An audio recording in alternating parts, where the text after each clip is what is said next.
Hey guys, how we doing? So we're back on another Kage video versus fight. I thought this was interesting. This is Tsunade versus Kakashi. Now,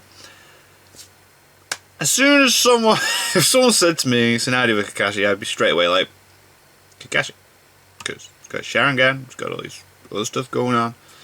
Tsunade, if she gets a decent punch in, then yeah, okay, Kakashi's screwed. But I just feel like Kakashi's got a whole lot of other stuff going on that he could use to like win this, but let's see what Kage has to say. Tsunade versus Kakashi. How's everybody doing today? Kage here. Hey. Welcome to today's video, where, as you can tell from both the title and the thumbnail, we're going to be talking about Tsunade versus Kakashi. And let me preface the discussion by saying that this is probably the trickiest versus battle I've ever discussed up to this point on the channel. And no matter how many more versus battles I do after this one, it's going to remain a contender for that title for a very long time. I think the biggest factor that contributes to that is the fact that Kakashi and Tsunade are completely different fighters. Like, in terms of combat, they are pretty much diametric opposites. Kakashi relies primarily on tactics and using his diverse arsenal of jutsu and his incredible intellect to overcome his opponents. Whereas Tsunade, on the other hand, primarily relies on using her incredible strength and ridiculous durability, both of which allow her to fight much more recklessly than Kakashi can afford to, as he tends to be very meticulous and often aims to avoid making even a single mistake when fighting. Now, that's not to say that Tsunade is some idiot meathead with no aptitude for strategy, or that Kakashi is physically inept and is forced to use his intellect to compensate for that. Both of them do incorporate aspects of the other's fighting style into their own, but for the most part, they approach combat in completely different ways. Now, the reason why establishing all of this is important is because Kakashi is a fantastic example of a tactics-based fighter, and Tsunade is a wonderful example of both a sweeper and a tank. Both of them are really good at what they do, and it's hard to say which of them is better at filling the role they each aim to. In other words, this means that while they are examples of two completely different kinds of fighters, they both have comparable, if not equal, merit as shinobi. This isn't a discussion to find out who is better, but rather which arsenal works better against the other. It's almost like rock, paper, scissors. So you guys know the drill. I'm going to be analyzing the arsenals of both fighters, comparing the two of them, and seeing which one comes out on top in multiple scenarios. Interesting. Now, before I get into the meat of this video, let me give a brief shout out to a friend of mine that regular viewers of the channel have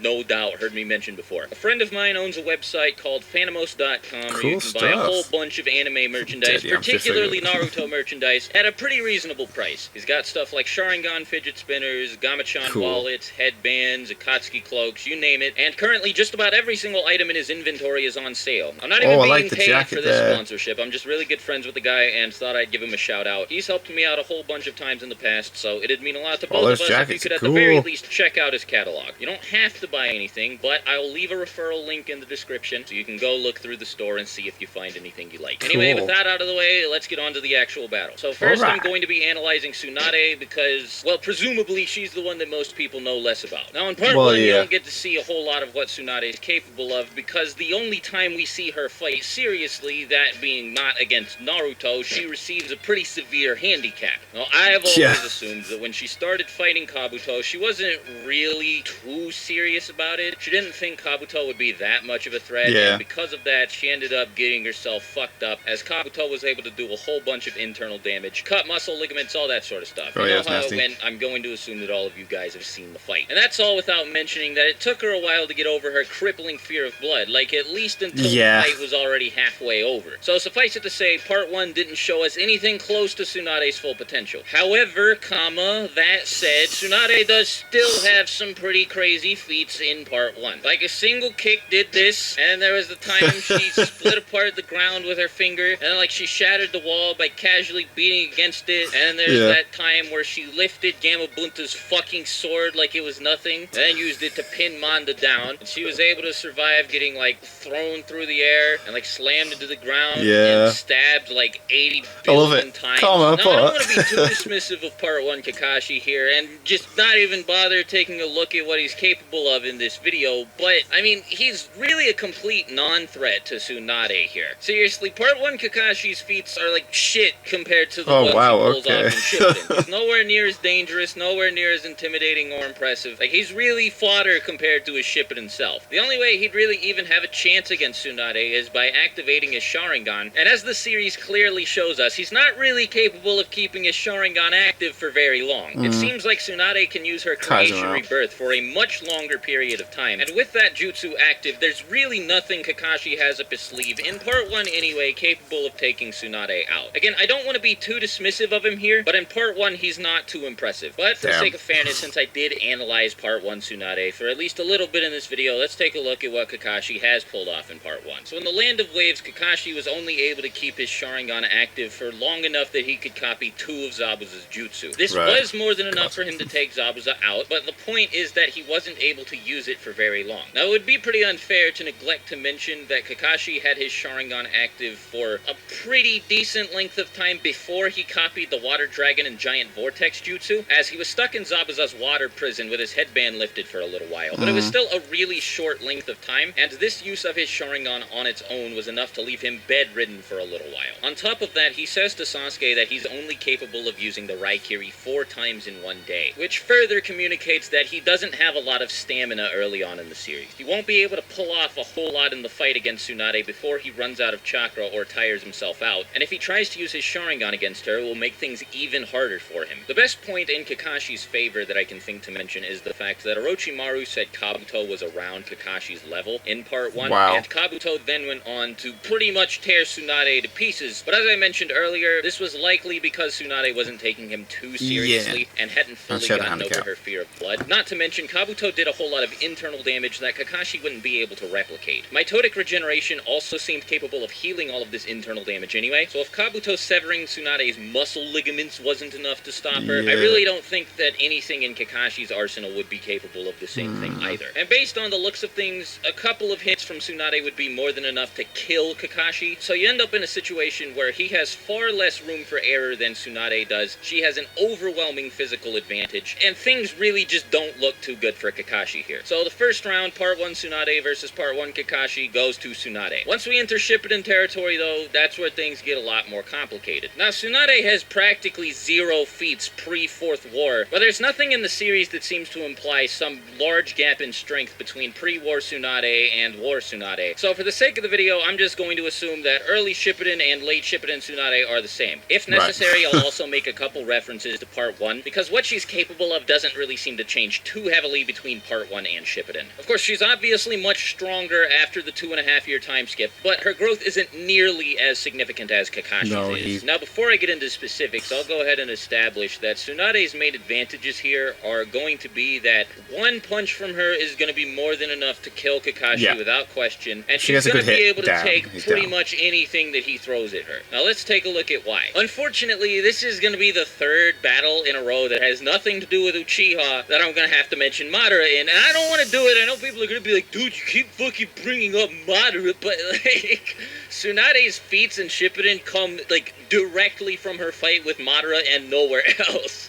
She really doesn't do much else aside from fight along with the other 4 Kage against Madara. But, now one thing worth noting in the battle against Madara is that Tsunade seems to serve much more of a support role than she does at any other point in the series. She serves as the medic, unsurprisingly, for Team 5 Kage, and this is important to note because a lot of her jutsu are meant to be used specifically to help other people. She doesn't have a very diverse arsenal of abilities meant to be used to take people out in one-on-one fights. And I'm not saying that's bad because she doesn't need it. For the most part, she's a medical ninja, but her offensive arsenal consists primarily of kicking and punching the shit out of people and summoning Katsuyu to crush them to death. That's really about it. So while Kakashi has literally over 1,000 jutsu that he can use against her, she really only has one possible approach, and that is charge at Kakashi and hope she can beat him to death. Now this isn't too bad because like I was saying earlier, 1 or 2 hits from her is going to be enough to put him out of commission. If you read the fight between the 5 Kage and Madara, the stuff stuff that Tsunade does is ridiculous. Like, she kicks his Susanoo so hard it breaks, charges at him while impaled by multiple Susanoo blades, rips one of the Susanoo swords out of her body and uses it to attack Madara, slams what appears to be a full-body Susanoo into the ground with a single punch, punches Madara, who isn't surrounded by his Susanoo, so hard that had he not been capable of regenerating thanks to Edo Tensei, he may have died here, right? Tsunade's punches are no fucking joke, dude. Jiraiya also mentions early on in Shippuden that one of 2 times he was left in a near-death state was after he got punched really, really hard by Tsunade, and we can assume that she was punching him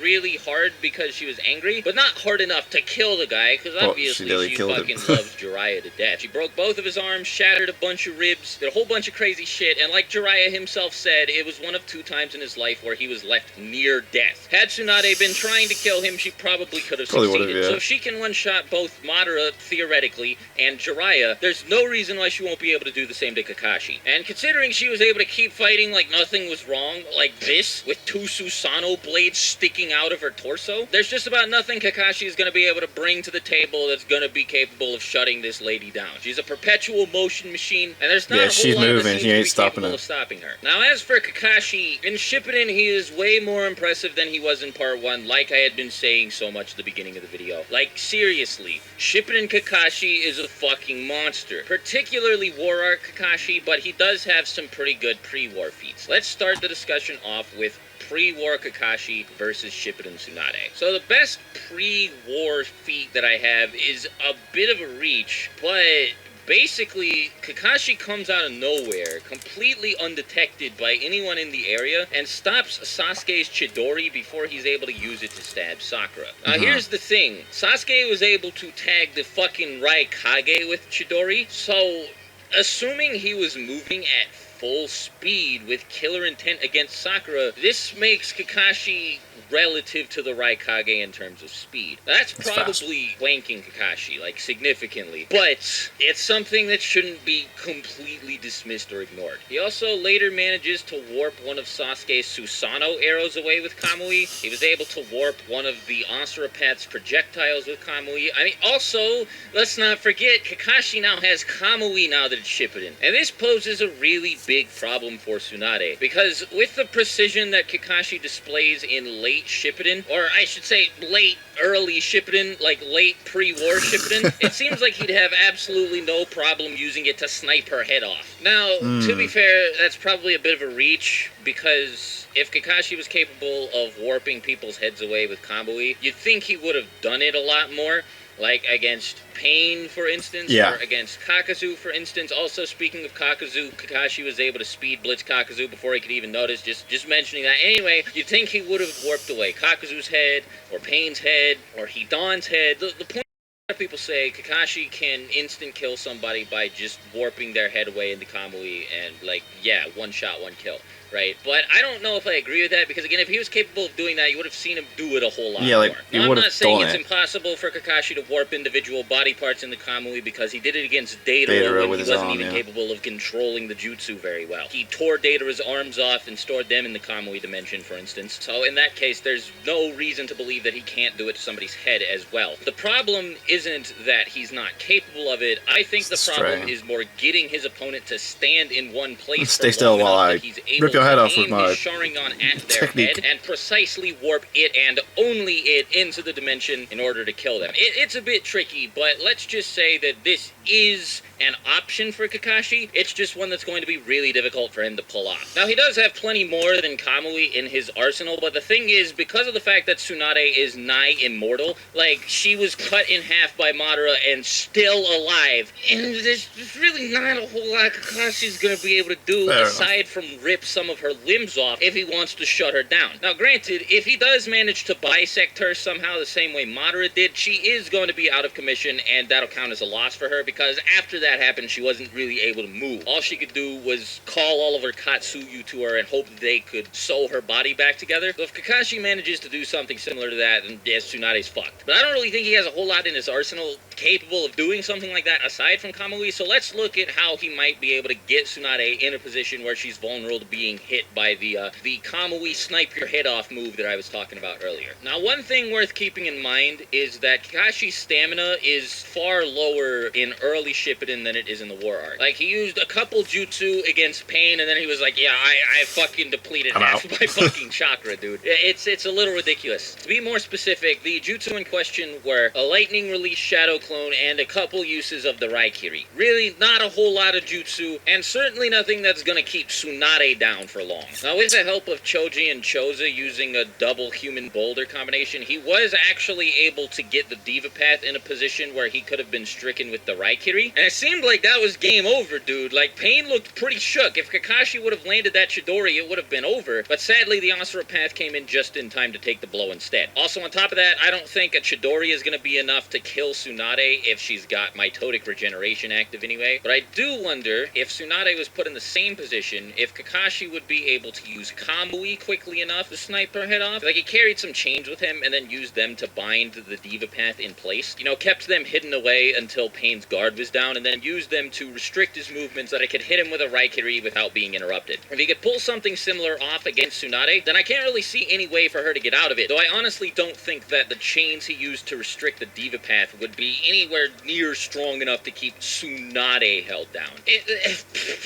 Like I said, man, this is just really tricky. Now, personally, I don't think Kakashi would have the stamina to set up anything too crazy against Tsunade pre-war, and I think I'm not sure who's going to win this, though. Like, high difficulty on Tsunade's end. Now, once we enter War Arc territory, it becomes a little bit different, because Kakashi was seen spamming, like, 8 trillion lightning jutsu, and he used Kamui, like, a lot, like, a really extensive number of times. It started to get a little bit ridiculous, as a matter of fact. Now, for those of you who do frequently discuss versus battles amongst yourself, I doubt this is your first time hearing about the difference between Kakashi's stamina in early Shippuden and his stamina in the War Arc. For no real given reason, he just seems to be a completely different person as soon as the war begins, but I don't think many people fully understand the extent to which Kakashi's stamina increased. And it's not just his stamina either. He seems to be way stronger, way more durable, and have a much larger chakra reserve. So after fighting the 7 ninja swordsmen of the mist, he then goes on to regroup with B and Naruto, fights 6-tailed beasts at the same time, then goes on to help fight against Madara and Obito before 1v1ing Obito in Shinobi Kumite close quarters combat, though admittedly pretty much all signs point to Obito having thrown that fight, before leaving the Kamui dimension and returning to the battlefield to help fight against Jubito and later Jubidara. Then finally he helps Team 7 fight against Kaguya and save the world. Like, what the fuck? He went from barely being able to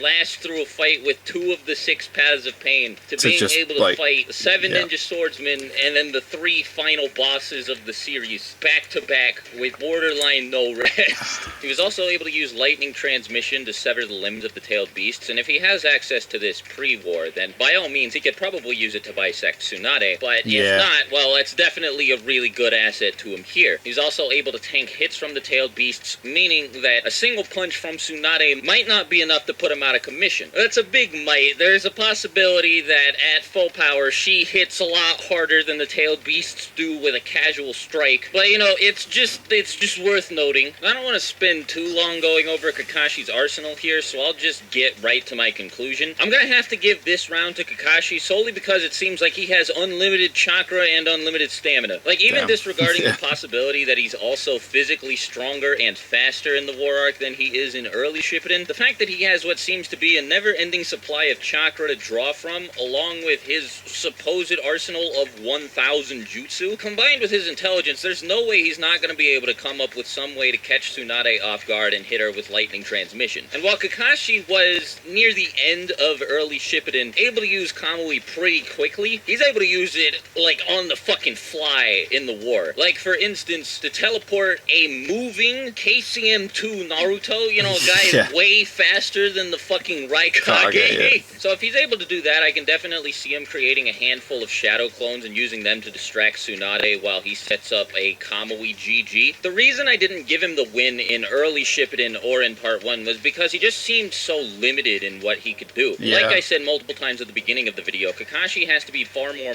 meticulous and careful when he's fighting enemies, because generally he has far less room for error than they do, thanks to his small reserves of chakra and low stamina. But in the war arc, Kishimoto seemed to completely strip him of that weakness, immediately making him one of the deadliest ninja in the whole series. Well, as a matter of fact, he already was one of the deadliest ninja in the whole series at the start of Shippuden. But in the war arc, he's fucking crazy, dude. Once you take away Kakashi's physical limitations, you're left with a guy who has what seems to be an endless arsenal of abilities that he can use freely over and over in combination with one another without having to worry about exhausting himself. And with the sort of shit Kakashi's shown himself to be capable of pulling off with his physical restrictions, I don't even want to think about what he'd be able to do to Tsunade without them. I don't know exactly how he'd manage to pull it off, but I can say without a shadow of a doubt that I firmly believe he'd be able to either A, bisect her with lightning cable, or B, land Kamui on her. Let's not even talk about dual Mangekyo Sharingan perfect Susanoo Kakashi. Christ, yeah, that's okay, a fucking no-brainer, like, and it's a total mismatch. Tsunade gets stomped. Moving on. Hokage Kakashi without his Sharingan is a pretty interesting opponent for Tsunade to have, because he doesn't have his Kamui spam anymore like he did in the war, but he still does have his superior stamina, and he's also capable of using all of the other crazy fucking jutsu that he copied with his Sharingan. Right. Now, he won't be able to read Tsunade's movements as well as he would be able to with his Sharingan, so I'm honestly not sure who I want to give this to, but I know for a fact he has to be faster and physically stronger. And if the gap in his physical abilities is anything like the gap between Part 1 and Part 2, then I'd honestly have to say that he's probably stronger here than he was in the war arc, even with his Sharingan. Now, the thing is, the two jutsu that he had access to that I was certain would be capable of taking Tsunade out were Kamui and Lightning Cable or Lightning Transmission. And he's not capable of using either of them without his Sharingan, because Kamui is an ability tied to his Mangekyo Sharingan, and Lightning Cable is a derivative of the Raikiri, which he is no longer properly capable of using without his Sharingan as well. Now, he did create the Purple Lightning to replace the Raikiri, and because of the fact that he's able to use the Purple Lightning as a projectile, it might be even easier for him to create a Lightning Cable with it, but I'm not entirely sure. I see no reason to believe that he wouldn't be able to create a Lightning Cable this way, but at the same time, it is still very possible that he can't. So this is pretty much my take on it. Even without Kamui, if this buffed Kakashi is still capable of using Lightning Cable, then unless Tsunade has something new aside from the Creation Rebirth up her sleeve, I'm gonna have to give this round to Kakashi as well. However, if he isn't able to use Lightning Cable anymore, I really don't see any other way for him to take her out, because aside from having her head cut off or her body cut in half, there's pretty much no way to take her out when she's using the 100 healings jutsu. It's a bit more up in the air, but that's what I think about it. So anyway, I think I've talked for long enough about this battle. Sorry if I seemed a bit scatterbrained, especially near the end. Talking about this for over 20 minutes has definitely started to drain me mentally. But anyway, as always, leave your thoughts on the battle in the comments below. If you have any ideas for future versus battles you want me to cover, feel free to comment those as well. And of course, as always, I hope you have a fantastic rest of the day. Swag Kage out. Bye.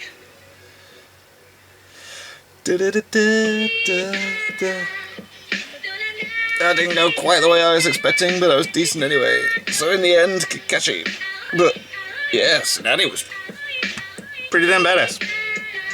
Sometimes you gotta have a it's handy to have Swagkage just remind you of the things that these characters actually did in the past to reflect how strong they actually are. It's easy to just go, oh no, this character would win.